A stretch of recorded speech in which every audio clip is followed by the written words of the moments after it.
here on the Cover 3 podcast, live on CBS Sports Network, going inside some of the biggest matchups in the Big Ten ahead for week 2. And if you are in the state, this is one of the best moments of the entire calendar year. It is the annual rivalry between Iowa and Iowa State, the Cy-Hawk Trophy. I mean, this is a matchup that sort of has a character unto itself, and especially right here in the early part of the college football calendar in recent years. Before we get to the trends or expectations of the series, I want to specifically spotlight the Iowa Hawkeyes, because there is a quarterback who our guy Danny Kanell was big bullish on. I mean, big time. So Danny, and then look, I understand the opponent here, but help me wrap my head around 8 for 15 for 44 yards there in the opening week. Were they sandbagging? Is there more? Is Mark Gronowski going to show us a little bit more in terms of changing the tune for this Iowa offense? I hope so. I think they did. I think this was one of those ones. You got the final win, 34-7, completely comfortable. They're going to have to ask him to do more. Reese Vanderzee, one of their better wide receivers, was lost a couple days before the game. Their running back goes down. They have to go to a freshman running back. I think they probably were thinking a little bit along the lines, let's make sure we get the win and get out of here. Don't forget either, how much do you want to expose Gronowski when you don't have to? He's coming off of surgery himself, where he missed the entire spring. So I'm not that panicked yet. I'm still bullish on Mark Gronowski being the quarterback. Thought he was very efficient. Didn't ask him to do a whole lot. And maybe Tim Lester was just keeping a couple things close to the vest for this big game in week 2 against a rival. Bud? I'm interested to see. Didn't ask him to do a whole. Good. Go ahead, Bud.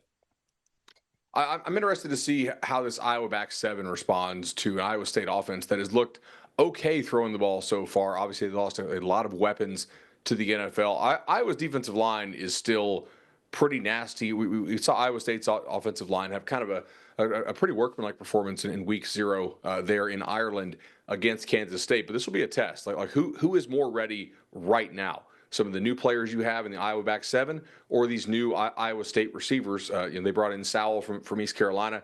He's been a complete no-show. But you have seen some other guys on that team step up. So we'll have to see if that can continue. Yeah, I wouldn't be surprised at all, Danny, if you're right. They might have been holding some stuff back, knowing that this game was coming, because this is a huge rivalry game in the state. And Iowa State didn't really have that same convenience because they had to start their year with Kansas State and Ireland, so they couldn't really go vanilla in that one. But I would hope that Mark Gronowski shows us more in this game than he did last week, because the numbers were truly uninspiring if you watched Iowa's offense last week. But the good news is the running game was still very effective. Xavier Williams rushed for 122 yards and 11 carries. And unlike last season where it seemed to be the Caleb Johnson show, it looks like the Hawkeyes have a bit more depth at that position that they're confident in to be able to mix guys in for carries and keep everybody fresh late into the game. So that's a good sign. And if there is a decent reason to be optimistic about this matchup for the Iowa offense, it's this. Iowa State's looked very good through its first 2 games. It's 2-0. It won by like 1,000 points last week.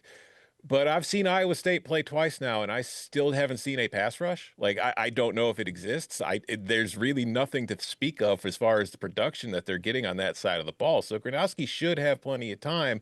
And also, Iowa State's defense has given up a lot of explosive plays through 2 weeks. We saw it against Kansas State in the opener in Ireland a couple of weeks ago. Can Iowa figure out a way to expose that back end a little bit and get some big plays in the passing game? That would be very much against the trend of Iowa offense over the last 40, 50 years at this point. But the opportunity should be there. Can Gronowski take advantage of them? Well, speaking of trends, Tom, there is just going to be one of these narratives. We pick these games. We've got our Locks pod every single Thursday at 11 a.m. Eastern time. And this series has some very, very stark trends in terms of the style of games that we tend to see and in terms of the scoring that we tend to see. So given your concern about or at least like identifying a spot where Iowa's offense might be able to have some success, do you maybe see a stray from what we have seen? I mean, I think we're like 17-3 to the under in this series over the last 20 meetings. Do you think this will be more along that line, or could we see something that's perhaps a little bit more higher scoring? I mean, I think if you look at the total for this game, it's at 41.5.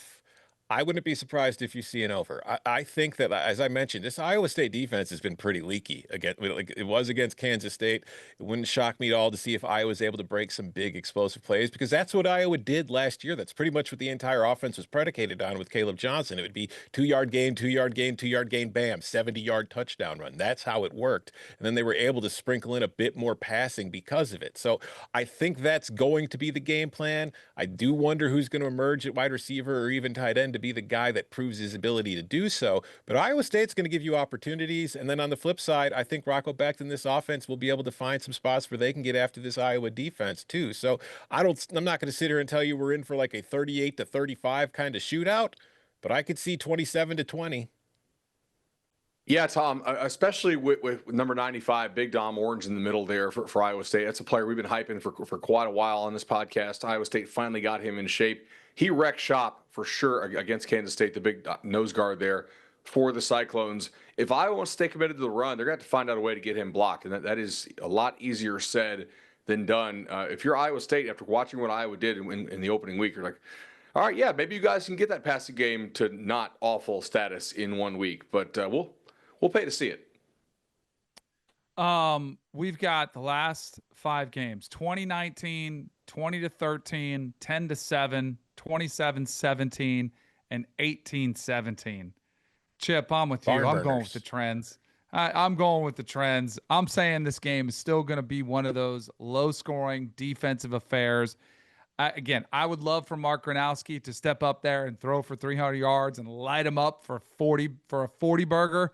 I just don't know how that's happening. I still want to see who they're going to have emerge as wide receiver too, because that has always been a question mark for them, and I'm curious to see who emerges for Iowa to be a legit threat on the outside.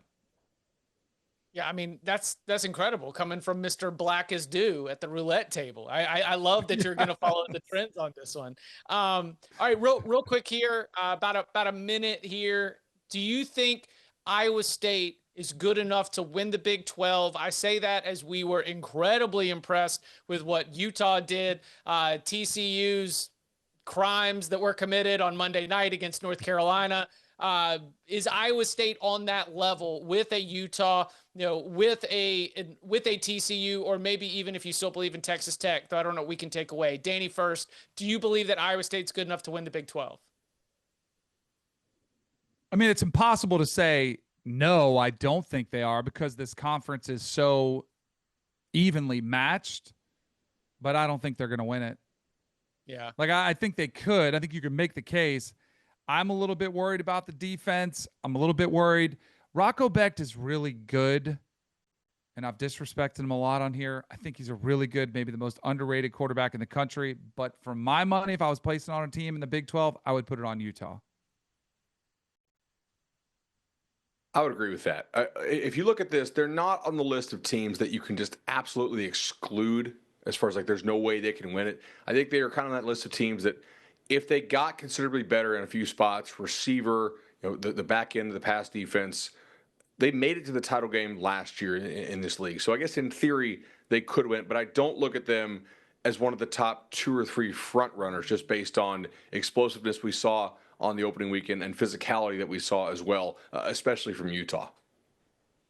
Yeah, I think Iowa State's capable of winning the Big 12, but they would not be my first choice. There's probably 3 other teams I would take ahead of them at this point, but it's anybody's league. That's why it's great.